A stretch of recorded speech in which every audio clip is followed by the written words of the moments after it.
Hi everybody and welcome back to the Celtic Way YouTube channel. A big thank you to all of our members who are getting this video a little bit earlier. If you want to support our work just a little bit more, you can join our YouTube members channel for just £2.99 per month and you'll receive early video access, priority comments and exclusive members chat function. If you press that join button, you'll get access to all of those privileges. Today I'm delighted to be joined by Hal from Sheffield United Way. Hal, how are you doing?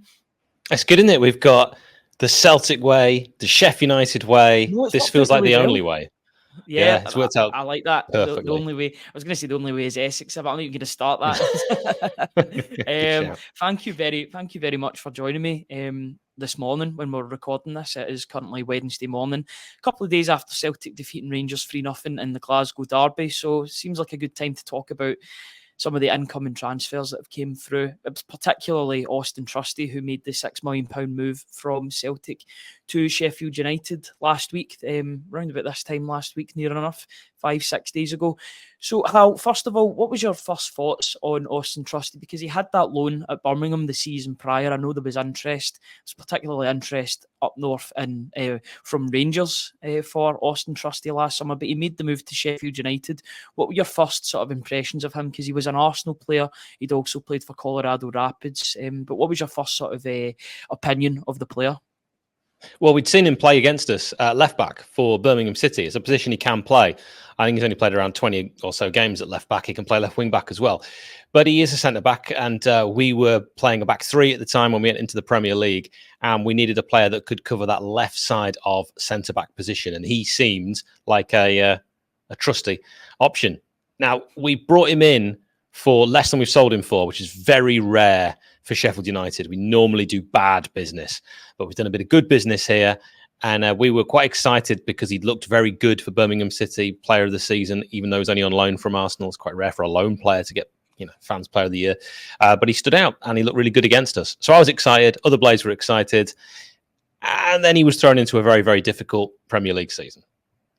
Yeah, it was a very, very difficult one for Sheffield United. We do like to keep tabs on the Premier League, and we saw what was sort of unfolding, a really difficult season for Paul Heckingbottom, and then Chris Wilder, was it midway through the season, I believe? Yeah, about that. Yeah, because he used to be the Hibs manager, Paul Heckingbottom. He is now currently the Preston manager, if I believe. Yeah. You're doing well. Correctly. Yeah. I'm showing my knowledge here. I know the English system as well. So just the strengths of Auston Trusty, what would you say are his main strengths to his game? I know it was a difficult season, but what did he show in that sort of dark period for Sheffield United that maybe entrusted Celtic to go and buy this player? Well, I'll be honest. I'm quite surprised that Celtic see Auston Trusty as a £6 million centre back. They might have seen more in his time at Birmingham City because he certainly showed more of what he can do than he did in the Premier League. On his best days, he showed he's got good jumping reach. He is good in the air, and that is something that you would obviously want to see. Certainly at set pieces, that gives you an option both attacking and defending. Again, I'm going to talk about on his day because we saw more off days with Auston. Good at marking, good at tackling. He's brave. He's composed. He speaks really well. He's obviously a very intelligent player and person. Interviews with him will be a joy. He's quite pacey. He's certainly no slouch. He was probably one of our fastest defenders, and he's quite strong. So put all those things together. On paper, that looks like the archetypal perfect centre-back. Unfortunately, he didn't put all of those things together at a beautiful downtown Bramall Lane on a consistent basis. Yeah, so that's exactly what I'm going to go into. What are his weaknesses? What are the things that stood out, maybe in a negative way in the Premier League last season, and maybe the start of this season? I know he scored against Wrexham in the EFL Cup, but what are his weaknesses? What are the things that he needs to potentially work on when he's going to Celtic? Concentration. I think every Blades fan watching this will agree with me. That's the first thing that would leap into their mind is his concentration. I'm not saying he's a player that goes to sleep, but we don't really know how. But we saw moments in games when you think, well, Trusty's coasting here. This is the Auston Trusty we expected. And then suddenly a striker's in behind him. How did that happen? It must be a concentration or a positioning issue. And you might get more opportunities than we did because we had such a small sample size. Certainly against Haaland, what can you really learn?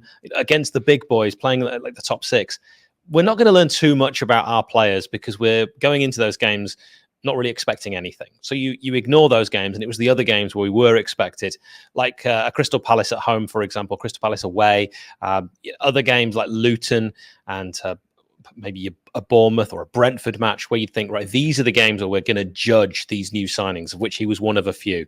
And unfortunately, he will go into a bracket of unsuccessful signings that Sheffield United made in an attempt to try and stay in the Premier League. And actually, of all of them, I think many thought he would end up being the most reliable, the most solid, the most dependable. And unfortunately, perhaps because of positioning, perhaps because of concentration, he just wasn't always that guy. There were times when he was, and when he was, you saw why Sheffield United scouted him and rated him so highly. So it sounds like it's inconsistencies and concentration levels that could be the main weaknesses in his game. Certainly has a lot to his game, a lot of strengths, as you were talking about. It's all about putting that all together.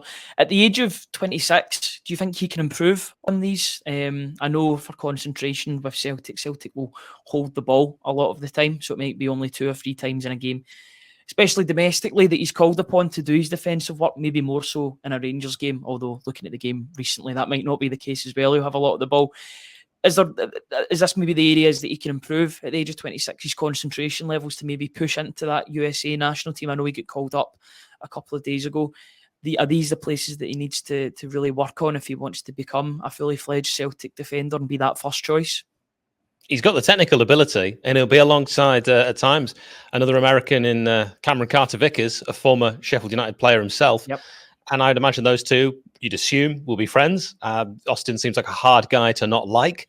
So that will be helpful and a good way to integrate. I think he's got all the raw tools to actually be a really good player. I think in the Scottish Premiership, he will excel with a team that has a lot of the ball. And that was the exact opposite. He was constantly having to defend with Sheffield United in the Premier League. So any frailties that you have are going to get exposed. And unfortunately, we saw that. Not just, I'm not having a go at Trusty here. The whole of the Blades back line did not look as good as they had done in the Championship. And he was a player that we saw at the start of this season. Like you mentioned, he scored against Wrexham. I'm not saying that's his level, but he always looked very good playing slightly lower. Now, in the Scottish Premiership, I'm not saying it's the same level. I'm just saying that he will be in a side that will have more of the ball and will be expected to win games. That will be absolutely brilliant for him.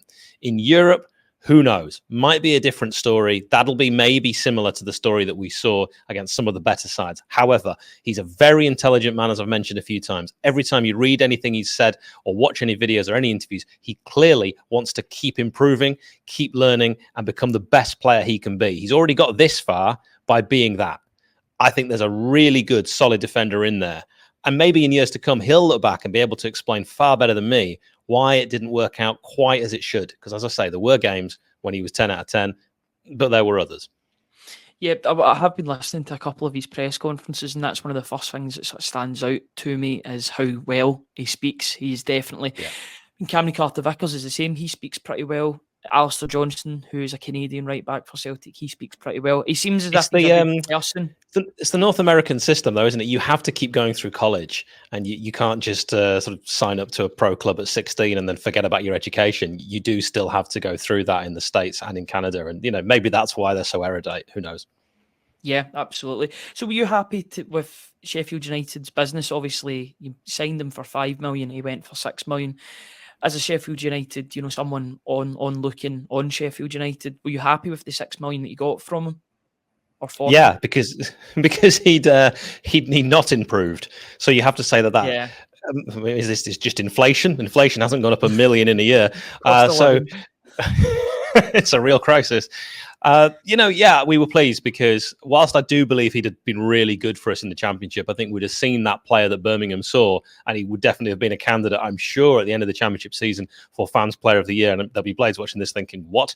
But I did see enough to tell that there is that there. But actually, for us, we need money.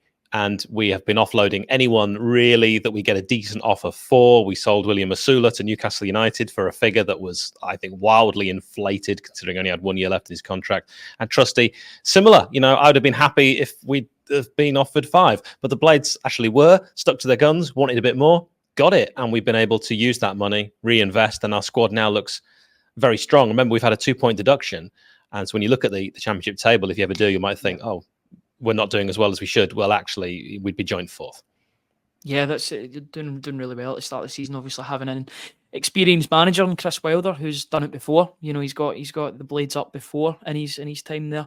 Do you think he's a good signing for Celtic? Then this one, I know you're talking about the £6 million price tag. You would have maybe taken a little bit less, but you think there's enough there for Celtic to work with, especially under a manager like Brendan Rodgers, who does improve players?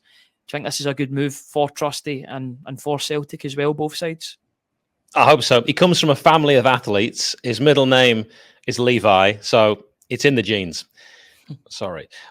Brendan will get the best out of him. That's all true, by the way. And he will be a player that will, I think, improve under a manager that is so experienced, knows what it takes to win the SPL. I think Trusty will also want to show what he's about. He might look back as that probably being the worst professional season in terms of performance. He'll look at it in two ways. One, his dream was always to play in the Premier League. He has now achieved his dream. So that's brilliant. And you got to put a massive tick next to that. He set out to do something and he's done it. And at times he did it really well. But he will now be out there to show people exactly what he can do. And we know he can do more because we saw it. We saw it in patches. Now let's put it all together, see it consistency. And maybe when the Celtic fans get behind him, show him a bit of love because he probably is a confidence player. He'll actually just kick on. I think if he starts well, he'll only go on and get better and better. Few man of the match performances, maybe gets a goal from a set piece. Watch out for him in the air. He might not look initially like he's no Harry Souttar, but he's certainly an imposing figure and he's brave, as I mentioned.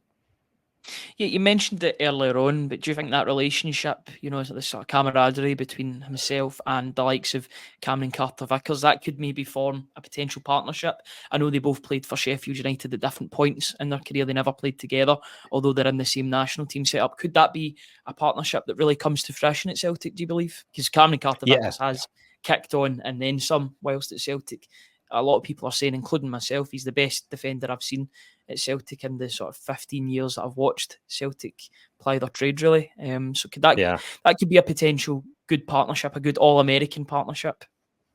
And they both played under Chris Wilder at Sheffield United. They'll have things in common that they can talk about and relate to. Cameron Carter-Vickers had a very successful time at Sheffield United, and Blades fans will remember him fondly. He played in our hard 2-4 4-2 win at Hillsborough, and always looked like a pretty decent defender. I always thought with Cameron Carter-Vickers, he was very good at interceptions, very good at stepping forward and just nicking that ball away. Now there were moments and again lapses, but he was a much younger player when we got him on loan from Tottenham. And I think that we left Cameron Carter-Vickers, left him to go back to Spurs, and would actually have been quite surprised if he had got into the Tottenham first team. But to see what he has done and the levels he's got to with Celtic has really pleased me. Now, he will be an exact example for Auston of what you can achieve. Listen to the coaches at Celtic. Get this crowd on sides because he'll want to share with Auston. There's no better fans on earth. I'm sure that's the sort of thing Cameron Carter-Vickers would say. It's not my opinion, but that would be the sort of thing he'll be telling him. And this will excite Trusty because what an incredible stadium to play at. Big games, massive support all around the world. He's now much more on the footballing map. And there's a lot of Celtic fans in America as well. So I think this will get the best out of Auston because it's going to have to. Yeah, he's just turned 26 years old. He's probably going to be stepping into the prime of his defensive career, and he'll be looking to take a first team spot at Celtic. That partnership of Carter-Vickers and Auston Trusty. They'll be in the USA camp just now, so they'll be chatting about that. That's definitely something for them to look forward to. Is there anything else you want to talk about regarding Trusty? Is there anything that we've maybe missed? Maybe any facts about him that the Celtic supporters would want to know about the player in particular from his year in Sheffield? One thing to keep an eye out for is he didn't pick up too many bookings, but he did when he was in the Championship. So just 4, which is not that many because he played a lot of games. But when he was with Birmingham, I do remember he picked up, I can't remember exactly how many, but it was almost double that, I think. And he was just one of those players that people would say, just watch out. And that might have been because he was playing more left back than centre back at times. Now, we only saw that very briefly, but it's also useful for Celtic knowing that maybe you have an in-game an injury and you need to switch the situation at the back. You bring a centre back on, you can put Trusty at left back, at left wing back. He's even played left midfield, in an absolute emergency scenario. And having that versatility is quite useful. And also, I would just say again, reiterate, any chance you get to watch an Auston Trusty interview, take it, because the guy is box office and he seems like a really genuinely nice guy. Yeah, we do call Brendan Rodgers box office Brendan up here as well. So it's quite symmetrical that you've got somebody that's box office like Auston Trusty as well. I'm sure the Celtic fans will be looking forward to that. Hal, thank you very much for joining me. Where can people find you if they want to hear more about Sheffield United or the Sheff United way? Well, we've got a few interviews with former players, plenty of former Scotland players. So if you're interested, and some Irish legends as well, then you can check out Sheff United Way. And we have Twitter, all at Sheff United Way, Facebook, Instagram, and of course, YouTube. And I'd just like to take a quick moment to say, as I was born in Dundee and grew up in Highland, Perthshire, a massive shout out to all my St Johnstone supporting mates. Yeah, absolutely. They've not had the greatest start to the season, but fingers crossed they can turn things around for your sake. The Super Jays. I'm sure the Celtic fans watching this will absolutely love what you've just said.